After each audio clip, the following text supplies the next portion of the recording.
I just found this song like a short while ago. I just found this song. When I just look at the song, I'm going to play with this.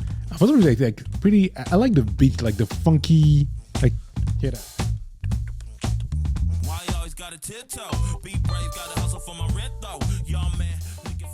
Anyway, I'm not a DJ, just using my roadcaster here to do some tunes. But anyway, today's video is going to be an unpopular opinions video. If you don't know me, my name is Kamga. I make videos about personal improvement, content creation, and soon Salesforce. I am a Salesforce admin by day and night and like all the time, but I like to create content. Today's video has nothing to do with Salesforce, but if you have any questions about Salesforce, let me know in the comment section. Today's video is going to be unpopular opinions. I remember watching Mutombo's video about unpopular opinions. Like, I want to do something like that, you know, like an unpopular opinions video where I share my point of view about things that I have no credibility. Like, I've written this list of like 12 things, and each of them are as outrageous as the previous, like, or even more. But I think I have been holding myself back. Why am I explaining myself? Let's just go right to it. So for anybody who's going to be offended or anything, like, yo, these are opinions, right? They're my opinions. If you disagree with them, it's totally fine. These are things that I probably disagreed with a couple of years ago that now I totally agree with. So I get it. If you don't like what I'm saying, it's cool. It's good. You don't have to agree with me. Honestly, like, yeah, that's pretty much it. You don't have to, oh, I turned off my light. You don't have to agree with me, all right? Don't bother about trying to prove your points, make me right, wrong. It doesn't matter. This is my opinion, and I'm holding them now. I hold them loosely because if you bring a point that says, but Kamga, have you thought about A, B, C, D, and you're right, I'll change my opinion. Voila. I'm not going to die by an opinion. Anyway, first one. And also I don't want to edit this video, so I'm going to just get it. First one, leaving the country for better opportunities is not selling out. That's number one. So I think I saw this post on Face. I don't remember where exactly I saw it, where this wonderful lady wrote this amazing post about comparing people like, oh, you're upset when people leave the country, but then you want them to patronize your products. You're upset when people choose to work for the government, but you want them to purchase your... Basically, it was about the hypocrisy of people who say one thing but act in a different way. And this is one of them. I left Cameroon. It wasn't for an opportunity. It was for a very different reason. But there are many people who travel because the country doesn't allow them to be able to do the things that they want to do. You know, they're like, they're ready to work. They want to work, but the country will not let them get those opportunities. The government, people like take money and just keep them and not do anything. And then people leave to go find better opportunities, and then they're called sellouts. That's not right. It's not selling out. If you are trying to build an opportunity in your country, and your government is not letting that happen, the environment is not letting that happen, and you find a way to leave, you should leave. Now, those who choose to stay and fight and do that, I don't think they're any better off than the other people who choose to leave because they made different choices. Like, no. So that's my first unpopular opinion. If you leave the country, when you get the opportunity to leave the country, you're not selling out. You're basically going to find opportunities, period. Number one. Number two, changing gears a little bit. Let me listen to some of this music first of all.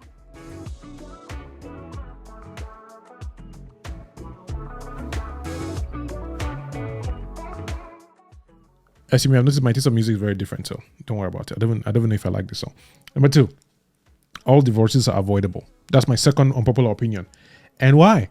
Why are they avoidable? One, don't get married. Two, get married for the right reasons. So it goes into the third unpopular opinion, but let me just hang here for a little bit. I think I got divorced. I went through a divorce. I was married and I'm no longer married anymore. I think when you look back to it, Alexa, turn on my room lights. I think when you look at the way things are from, I just lost me. All divorces are avoidable, meaning that if you actually look at your relationship objectively and you actually make the right decision, you marry for the right reasons, you avoid divorce, or you just don't get married, period. Like, if you don't want to get divorced, don't get married. Now, this goes into another ball game of, why, who, religion. That is not what I'm saying here. I believe in marriage, all right? I believe in God. And I believe that marriage is one of the ways that you can build a family that leads to a better society. That's my personal opinion. I'm not going to change your mind if you believe the opposite. So from my perspective, divorces are avoidable if you choose to marry for the right reasons, or if you just don't get married. Like, you have to be honest with yourself. Do you really want to do this? Is that really who you are? Is that what you believe? If you don't, then don't do it. If you get married for the wrong reasons, yeah, you suck, and your marriage will suck too. which is goes into a third point. Love. Oh my, getting out of breath. Love isn't a good reason to get married.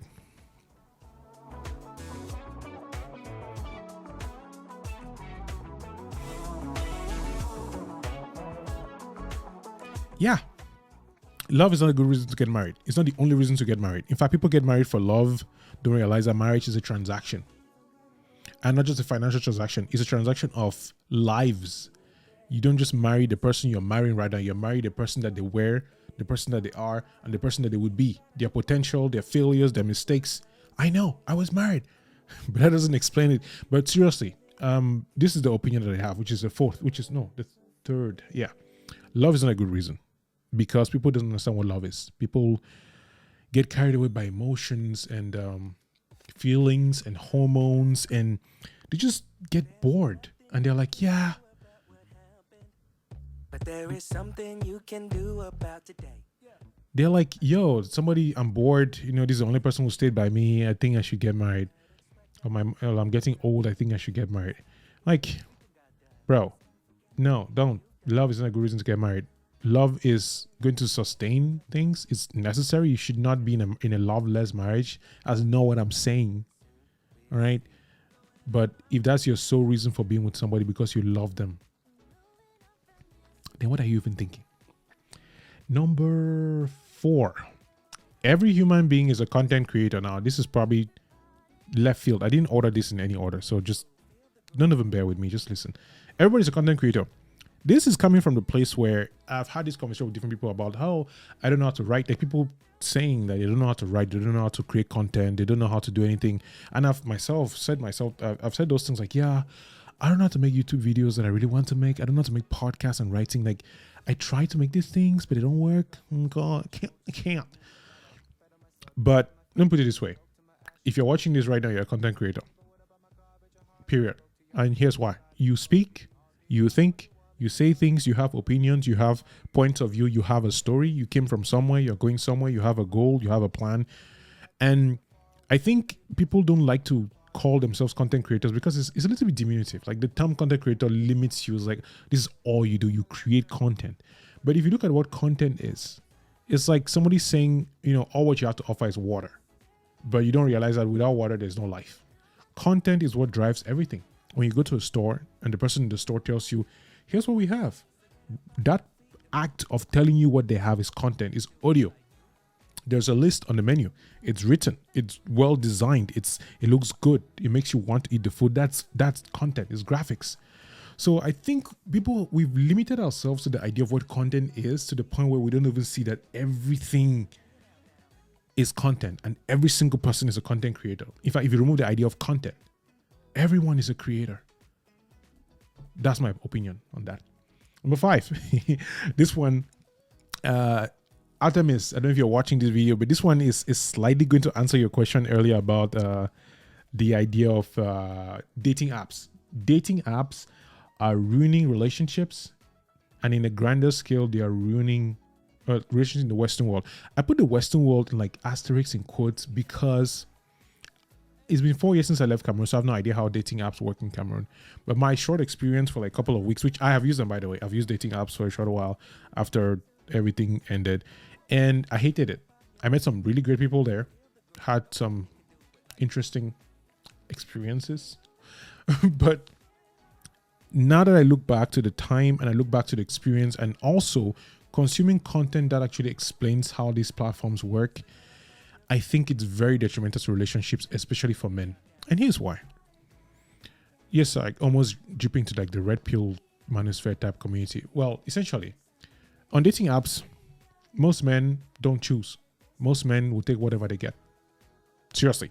Like, even in the world, if you think about it, the woman gets to decide who she dates with, right? The woman gets to decide who she says yes to in general. And I'm being dichotomous here very, just to simplistic manners, because I know it's in 2022 now, you can get cancelled for anything. I mean, who's even going to come and cancel me anyway? But point is, men and women are treated differently on these platforms because majority of men don't get anything. They don't get any attention. They don't get seen. They don't get swiped. So they spend hours, days, and that's just one part. Like this is a two-pronged thing. I'll probably do it into a whole different video. It's two-pronged. One is that dating apps make men feel like they are not seen. They are not. I'm just going to leave this thing. Let's just meet your day. Dating apps make you feel like, and I'm saying this from my own personal experience. When I started and I was not getting this, so I was like, what is wrong with me? What is my problem? Like, am I not attractive enough? Am I not good enough? Am I not high value enough? but I'm laughing because thinking back to it, actually I wasn't. But now that I'm thinking about it, is that's one.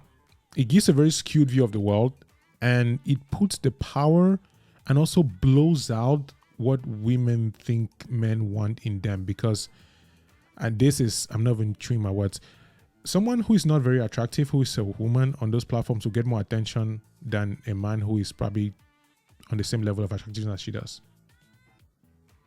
Most women get swiped. They get to choose who they want to be with. Most men don't, period. Now, that's the one thing. That's like on the platform. Now, out of the platform, this is like my personal experience, and what I've been thinking about a lot is that when you are in the process of dating someone, and Artemis, this is like my answer to this particular question. When you're in the process of dating someone, the whole process is part of the journey. The stress of being worried that she would say no, or that he would not read the signs, all of it.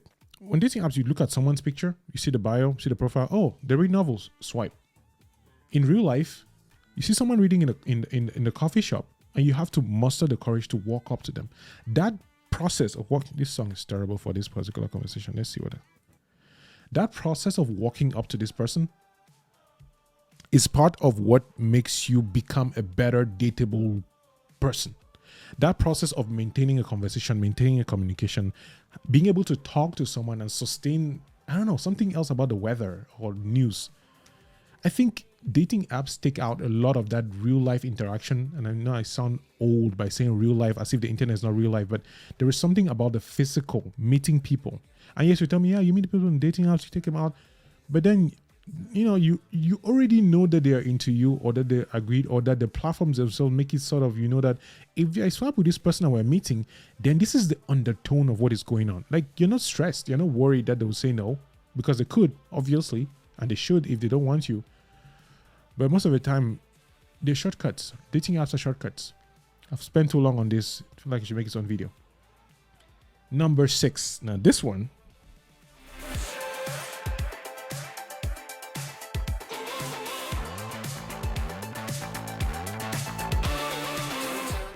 I think this actually works with this song very well.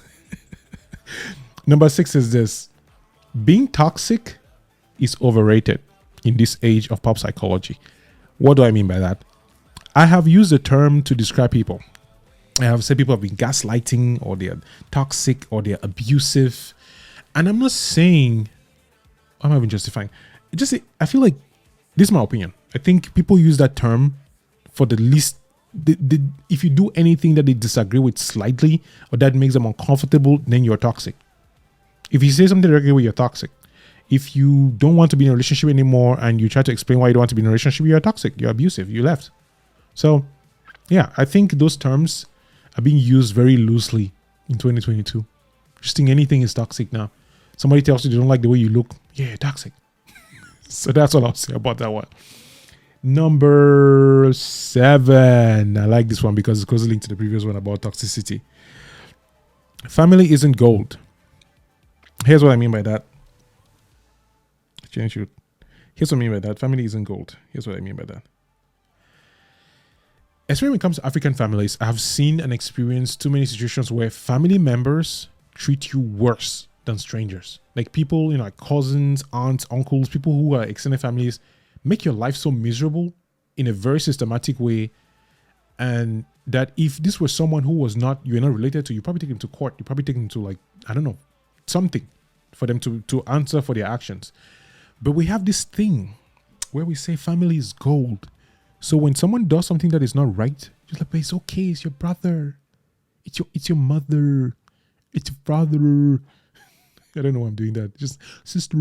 Anyway, so I just think that we have this situation where people get to do things that we don't accept from strangers or people that we, co-workers, but we tolerate and even encourage or just allow it to breed because they're family members. And I don't think that's right.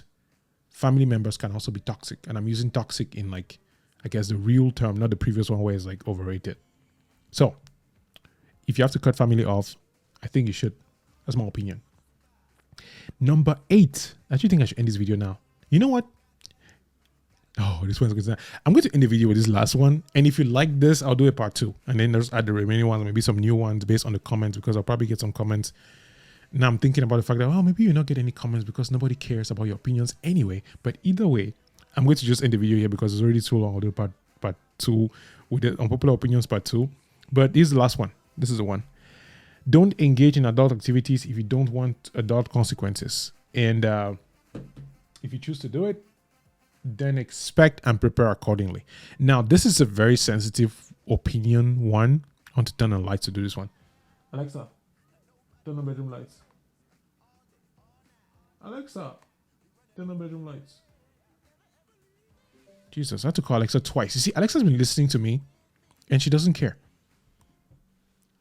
Anyway, so don't engage in adult activity. You know what adult activities are, right? If you're watching this, you probably, hopefully you're old enough. If you're not old enough, then why are you watching these videos? God damn it. I'm like, Mike, I hope you're not watching these videos. But anyway, don't engage in adult activities if you don't want adult consequences. And if you are engaging in adult activities, then ready and prepare for the consequences. Now, what do I mean by that? In the wake of Roe v. Wade and all the things that happen in the US about overturning rights of women to basically, I can't remember a country where some of these things are just like, I didn't even know this was a thing. Or, I mean, I'm not saying that there's none of that in Cameroon. It's just that I'm finding myself in a very unique position to be in a country where people talk about these things and engage in this politics in like a way that is very relevant to their lives, like livelihoods, like protesting and talking and voting and all that stuff. Where I was born and raised, we didn't do that. So this last one is really mired in like my own religion and I guess I'll call it Christian upbringing, which is that I tend to think in a particular, much more traditional way, which my friend almost said I was Republican, which I don't even know what that means. But anyway, if you know that an act could lead to the creation of a human being, if you're engaging in that act, then the least you can do is at least prepare for it. And this, again, I repeat, is my opinion, because I know and I've read stories of people who are like, you know, I wish my mom had done something else. I wish this had happened differently. I get that this is a very nuanced conversation. It's very nuanced. It's something that I would never experience. And I said that somebody, you know, I would never actually get to decide like, okay, I don't want this child to be born. I'll never get to do that. I just find it interesting that people living in Cameroon are surprised when their girlfriends get pregnant. Like, wow, I didn't expect this to happen. I'm like, bro, it's a consequence of, you know, putting things in things. Like, that's the way I think about it. It's like, okay, yes, maybe that's not what you want. You know, maybe that's not what you were expecting in like, oh yeah, I hope it doesn't happen. But didn't you at least think that that's the way it happens, like biologically? Like, this is what leads to that. Like, it's like saying, you know, I can't even think of a good example. You put food in your mouth and then you're like, oh my, wow, I'm full. Like, what? I thought it was just empty, you know, vegetables. I've eaten so much. Like, how can this stuff me? Like, bro, it's getting into your stomach. Like, oh my goodness. Anyway, I want to end this video before it goes to 20 seconds, 20 minutes. Just so it can just be down there because I like it. So let me know. 1, would you like to do this part? 2, are there things that you agree with, disagree with? And 3, just let me know if you watch this video, right? I will see you in the next one. In the meantime, you do your best. Let God take care of the rest. Remember, while there's life, there's hope. See ya.